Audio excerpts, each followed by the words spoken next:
জিজ্ঞেস করলেন, বাছা তোমার কি প্রদীপ নাই?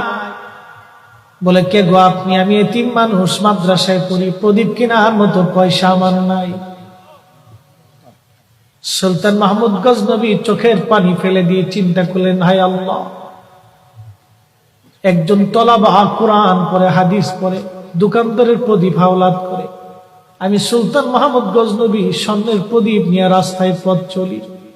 মেহশরের কঠিন দিনে যদি নবীজি জিজ্ঞেস করে, সুলতান মাহমুদ গজনবী, আমার একজন তলাবা হাদিস পড়েছিল, অন্যের প্রদীপের আলো হাওলাত করে, তুমি মাহমুদ গজনবী পথ চলেছ স্বর্ণের প্রদীপ দিয়ে, ও সুলতান মাহমুদ গজনবী, সেই দিন কেন আমার একজন তলাবা, আমার একজন তলবে ইলম অন্যের প্রদীপ হাওলাত করে হাদিস কেন পড়েছিল রে, বলে দিয়ে যাও।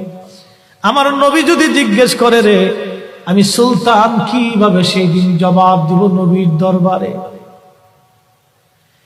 একজন বাদশার কলিজার ভিতরে কতটুকু আল্লাহর নবীর প্রতি দরদ এবং ভয়, যে আমি মেহশরের মাঠে নবীর দরবারে কি জবাব দিব, নবীর কদমে